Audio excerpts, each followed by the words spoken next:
আচ্ছা, সো আমি আপনাদের যেটা বললাম সেটা হলো যে অ্যাড কি জিনিস, এইটা হচ্ছে আপনারা অনেকে বললেন যে বোঝেন না, ঠিক আছে। এই যে দেখেন আমাদের এই যে পোস্টটা আমাদের সামনে আসছে, এই যে পাবলিক কন্টেন্ট থেকে, ঠিক আছে, বা সরি পাবলিক কানেক্ট থেকে, কন্টেন্ট না। তো পাবলিক কানেক্ট হচ্ছে একটা টুলস যেটার মাধ্যমে আপনি সচরাচর আপনার সোশ্যাল মিডিয়া জিনিসগুলোকে আপনি অটোমেশন করতে পারবেন, ঠিক আছে। তো দেখেন এই যে এইখানে স্পন্সর্ড লেখা আছে, কি লেখা আছে? স্পন্সর্ড। দ্যাট মিন্স স্পন্সর্ড মানে এইগুলো তারা অ্যাড রান করছে। এই পাশে দেখেন এই যে স্পন্সর্ড লেখা, আমি আপনাদের বলেছিলাম যে যদিও এইটা ওই রেকর্ডিংটা কেটে গেছে, সো আপনাদের রাইট কলামে বা হচ্ছে আপনার যদি ল্যাপটপ অথবা ডেস্কটপ থেকে জয়েন হন তাহলে আপনাদের এখানে দুইটা অপশন দেখাবে, তাই না? যে দুইটা অ্যাড থাকে এখানে, এই যে একটা, এই যে একটা, এদেরকে বলা হয় রাইট কলাম অ্যাড, ঠিক আছে। অ্যাড কত প্রকার, কি কি হ্যান ত্যান হাবিজাবি অনেক বিষয় আদি আছে, আমরা ওইদিকে আর যাই না, কারণ আমরা এখানে টোটাল ডিজিটাল মার্কেটিং শিখতেছি, অনেক কিছু শেখা লাগবে, ঠিক আছে। যদি আমরা অ্যাড এক্সপার্ট হতে চাইতাম তাহলে আমি আপনাদেরকে ওইদিকে নিয়ে এদিকে আমি আসতাম। তো যতটুকু না জানলেই না ততটুকু তো আমাদের জানতে হবে, ঠিক আছে। তো একে সাধারণত বলা হয় কি, রাইট কলাম অ্যাড। এরকম বিভিন্ন টাইপের অ্যাডস আছে, ঠিক আছে। তো আমরা সরাসরি এইগুলো যখন অ্যাড রান করব তখনই জেনে নেব। আবার এইখানে দেখেন স্পন্সর লেখা আছে, দ্যাট মিন্স কন্টেন্টের উপরে, তাহলে এটা কি আমাদের অ্যাড, এটা আমরা দেখে বুঝতে পারতেছি। দেখেন এইখানেও একটা পোস্ট আছে, এখানে কি কোনো স্পন্সর লেখা আছে? নাই, দ্যাট মিন্স এইটা অ্যাড না। নিচের দিকে আসি, দেখেন এই যে হোম মেক, আচ্ছা হোম বেকারি অ্যান্ড পেস্ট্রি, এখানে কি অ্যাড লেখা আছে? না, তার মানে এটাও আপনার অ্যাড না, এটাও অ্যাড না। এই যে দেখেন শপিফাই থেকে আপনাদের একটা ইয়ে দেখাচ্ছে, তাহলে এটা আপনার কি, আমরা এখন বলতেই পারতেছি এটা একটা অ্যাড, ঠিক আছে। তারপরে হচ্ছে আমরা যদি আরো একটু স্ক্রল করি, দেখেন আপনি প্রতি দুই তিনটা কন্টেন্টের পর একটা করে আপনার কাছে অ্যাড শো করাবে যদি আপনি ওই রিলেটেড জিনিসগুলো নিয়ে সার্চ করেন। এখন এই যে অ্যাড গুলো দেখাচ্ছে, এইটা আপনার অ্যাক্টিভিটিস এর উপরে দেখাচ্ছে যে আপনি কি লিখে সার্চ করেছিলেন। আপনি বিশ্বাস করবেন না যদি আপনার ফ্রেন্ডটা এখন লেখেন যে একটা জুতা কিনা লাগবে, জাস্ট একটা ওয়ার্ড, ঠিক আছে। অথবা আপনি সার্চ করলেন যে বেস্ট শু বা কোন দামে ভালো শু কোথায় পাওয়া যায়, মানে এরকম যাবতীয় জিনিস লিখে ফেসবুকে সার্চ করলেন, ঠিক আছে। উইথিন 5 মিনিটস আপনার প্রোফাইল এইখানে, তারপরে আপনার মার্কেট প্লেস নামে একটা অপশন আছে, এই যে এইটা যাবেন, শুধু দেখবেন আপনার শু শু শু, মানে আপনার শু এরিয়া, ঠিক আছে। বারবার ওইটাই শো করবে। এখন ওইগুলা অ্যাডে যদি আবার আপনি ক্লিক করেন দেন আপনাকে আরো বেশি বেশি আসবে, আর আপনি যদি অ্যাডগুলোকে ইগনোর করেন তাহলে আস্তে আস্তে ওইগুলো আপনার প্রোফাইল থেকে সরে যাবে, ঠিক আছে। অ্যাডগুলো সচরাচর এইভাবেই কাজ করে, বুঝতে পারছি। আমরা একটা অ্যাড রান করতে চাচ্ছি, ঠিক আছে, মানে আমরা তো অনেকদিন বিরক্ত হয়েছি, এখন মানুষকে একটু বিরক্ত করতে চাচ্ছি, ঠিক আছে। জাস্ট মিন্স এরকম ভাবে আমরা অ্যাড রান করাবো, দেখেন এগুলো কিন্তু আমাদের একটু পর পর চেঞ্জ হয়ে যাচ্ছে, আপনি যদি রিফ্রেশ দেন একটু পর আবার অন্য কারো অ্যাড চলে আসবে। আবার আপনি দেখেন আপনার প্রোফাইলে চলে আসেন, যে দেখেন নিচের দিকে যদি আসেন দেখবেন যে আগের তুলনায় এই যে দেখেন 10 মিনিট স্কুল থেকে একটা স্পন্সর্ড অ্যাড চালাইছে ভিডিও এডিটিং এ, এটা আপনার কাছে চলে আসছে। একটু আগে কিন্তু অন্য কিছু ছিল, দ্যাট মিন্স প্রত্যেকটা রিফ্রেশে তারা এখানে দিবে। দেখেন আমরা এই অ্যাডটা কতক্ষণ দেখছি, 2-3 সেকেন্ডের বেশি দেখছি, দেখি নাই বা আমরা দেখিও না। তাহলে আমাদের কন্টেন্টটা এত বেশি চমকপ্রদ হতে হবে যেন ওই 3 সেকেন্ডের মধ্যে আমরা ওখানে ক্লিক করতে বাধ্য হই। বুঝতে পারছি। এইরকম ভাবে আমাদের কন্টেন্টটা ডিজাইন করতে হবে, তাহলে আপনার অ্যাডের পারফরমেন্সের 70 থেকে 90% ডিপেন্ড করবে আপনার কন্টেন্টের উপরে, ঠিক আছে। অবশ্যই আপনার বেসিক নলেজ গুলো তো লাগবেই, পাশাপাশি আপনার কন্টেন্ট যদি ভালো না হয় আপনি একজন ভালো অ্যাড এক্সপার্ট হতে কখনোই পারবেন না, মানে আপনি ভালো রেজাল্ট নিয়ে আসতেই পারবেন না, ঠিক আছে। দ্যাট মিন্স আপনার কন্টেন্ট যত ভালো হবে আপনি অ্যাড রান না করালেও আপনার একটা তাও মোটামুটি একটা রেজাল্ট আসবে, ঠিক আছে, বিভিন্ন গ্রুপে যদি অর্গানিক্যালি পোস্ট করেন। আর যদি আপনার কন্টেন্ট খারাপ হয় তাহলে বিভিন্ন জায়গায় পোস্ট করেও আপনার কোনো লাভ হবে না। তাহলে আমরা অ্যাড রান করতে চাচ্ছি, গত ক্লাসে দেখাইছিলাম যে অ্যাড রানের কতগুলো আপনাদের বিষয়, তাই না? তো আমি আবার আপনাদের বলি অ্যাড রান করতে মিনিমাম 2-3টা জিনিস আপনার লাগবে, মানে না হলেই না। সেইগুলো কি কি? ফার্স্ট অফ অল আপনার হচ্ছে একটা ফেসবুক পেজ লাগবে, কারণ যদি পেজ না থাকে আপনি কোথায় অ্যাড রান করাবেন? গত ক্লাসে কিন্তু রিপিট হতে যাচ্ছে আপনাদের জন্য, এগুলো কিন্তু গত ক্লাসে বলছিলাম, আমার ভালো করে মনে আছে, ঠিক আছে। আচ্ছা, যাই হোক, তাহলে আপনাদের অবশ্যই একটা কি লাগবে, ফেসবুক পেজ লাগবে। এরপর আমাদের অ্যাড রান করার জন্য আপনার লাগবে অ্যাড ম্যানেজার, ঠিক আছে। কি লাগবে? Add manager. সবচাইতে বেস্ট হলো বিজনেস পোর্টফোলিও বা বিজনেস প্রোফাইল থাকা, ঠিক আছে? ওইটাতে আমরা অনেকগুলো অ্যাড ম্যানেজার অ্যাকাউন্ট ক্রিয়েট করতে পারবো। কিন্তু আপনার যদি একটা ফেসবুক প্রোফাইল থাকে, মানে আপনার যদি একটা ফেসবুক প্রোফাইল থাকে,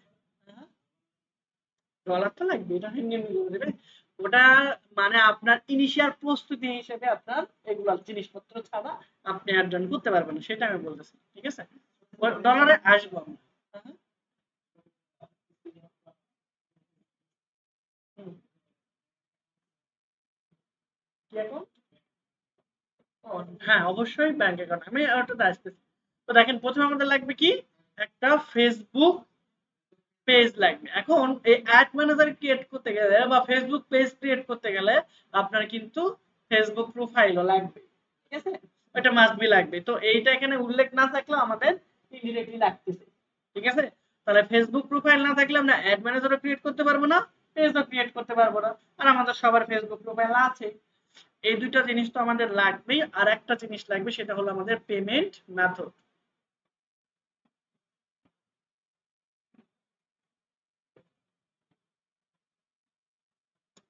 এখন পেমেন্ট মেথড আবার কি জিনিস, ঠিক আছে? আপনি যে অ্যাড রান করাবেন, ফেসবুক যে আপনার অ্যাড মানুষের কাছে পৌঁছায় দিবে, ঠিক আছে? ফেসবুক যে আপনার, আচ্ছা এখানে পেমেন্ট মেথড বানানটা ভুল গেছে। ফেসবুক যে আপনার এখানে আপনার, আচ্ছা নিচে লিখে, হ্যাঁ পেমেন্ট মেথড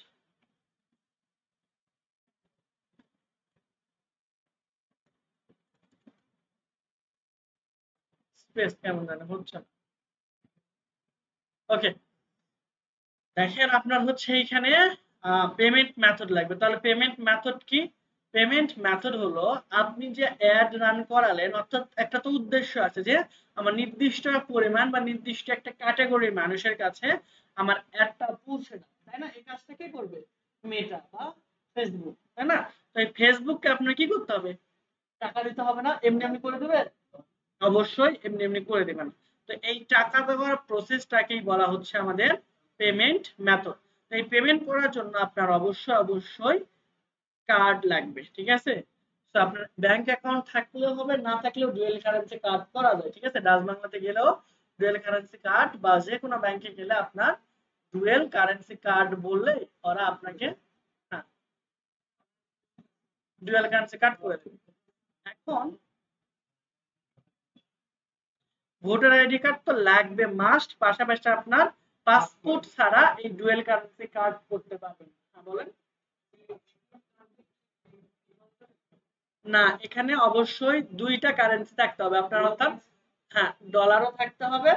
মানে ডলার যেন লুট করা যায়। আপনি টাকা দিয়ে কি করবেন? টাকা আপনার লাগবে না। যদি আপনি বাংলাদেশে খরচ করতে চান, এটিএম কার্ড দিয়ে টাকা উঠাইতে চান, সেক্ষেত্রে আপনার হচ্ছে এইখানে ইয়েটা লাগবে, ঠিক আছে?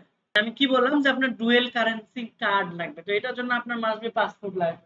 আবার এখন আপনি এখানে কার্ড করতে গেলে বলবে যে আপনি কি করেন, জব না আদার্স বা ইনকাম সোর্স, এটা না দেখালে তারা আবার হচ্ছে ঝামেলা করতেছে বা করতে দিচ্ছে।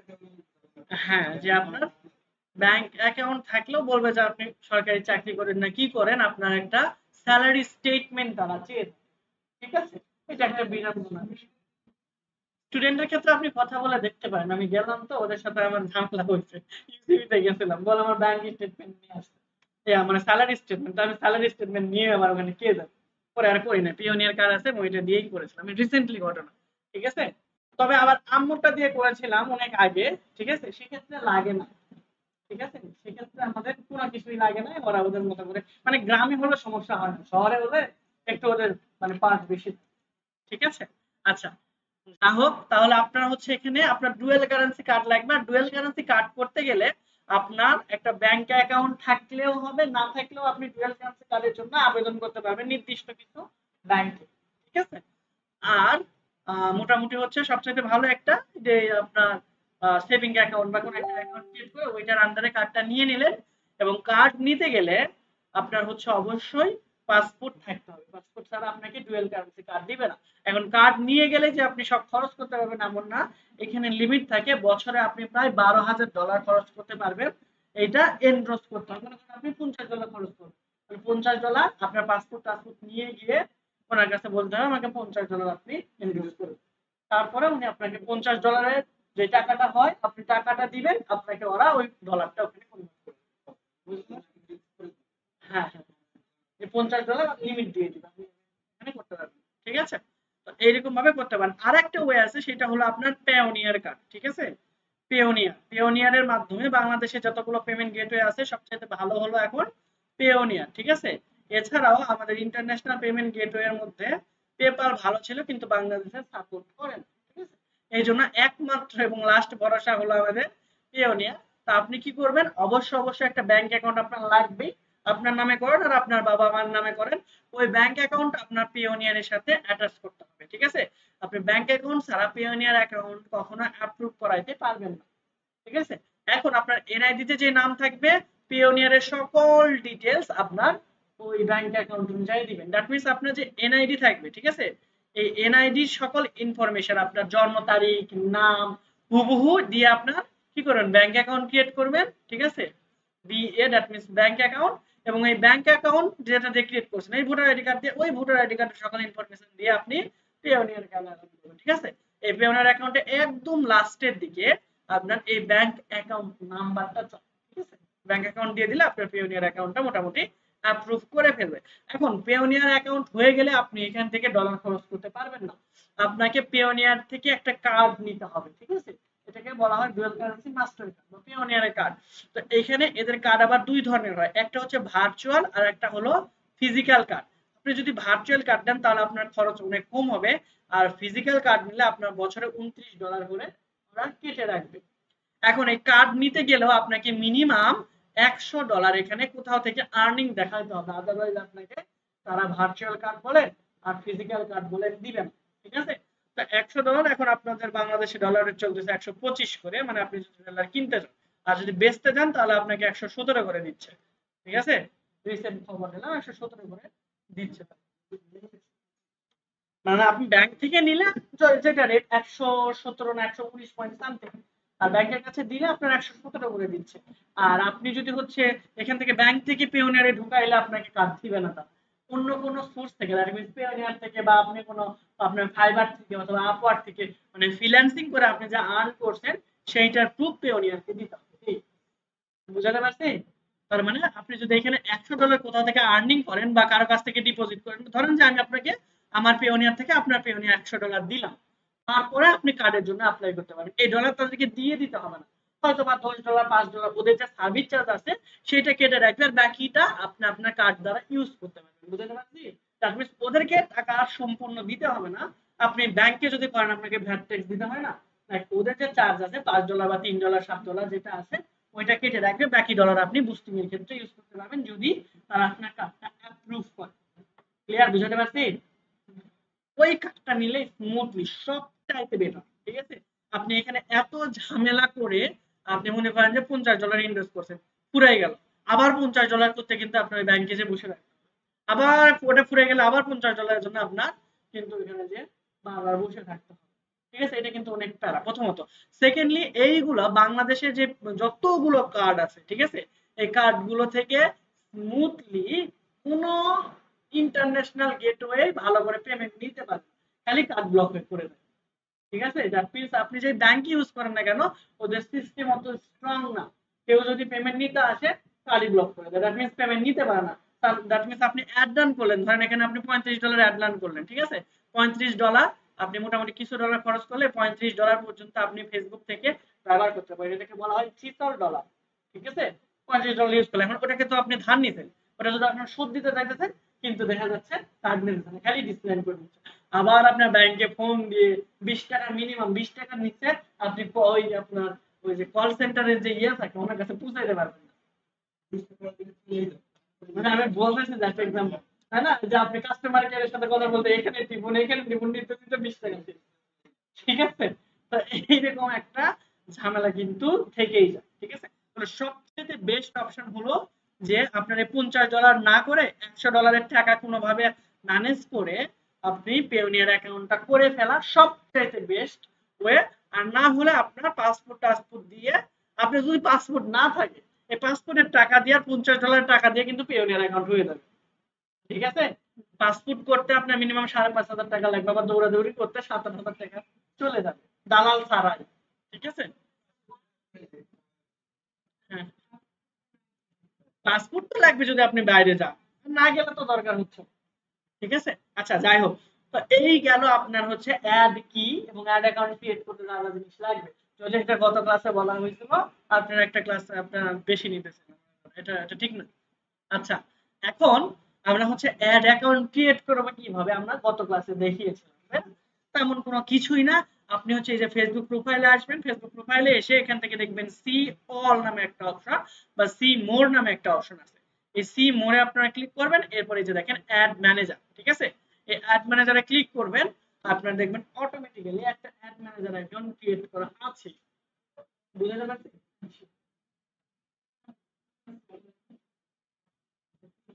কি আপনাদের যদি বিশ্বাস না হয় আপনারা আপনার ফেসবুক প্রোফাইল লগইন করেন, আমি দেখাই দিচ্ছি এখানে, ঠিক আছে? হটস্পট দিব নি, টেনশন করেন না। আচ্ছা, তো এইখানে আপনার অ্যাড ম্যানেজারে ক্লিক করলে দেখবেন যে আপনার অলরেডি একটা অ্যাড অ্যাকাউন্ট ক্রিয়েট করা আছে, আপনার কোনো ইনফরমেশনই দিতে হবে না। আপনার ফেসবুকের নাম যেটা, এইখানে আপনার অ্যাড ম্যানেজারের নামও ওইটাই হয়ে যাবে, ঠিক আছে? আমি যদি একটু রিফ্রেশ করি হয়তো বা এটা একটু দেখাবে।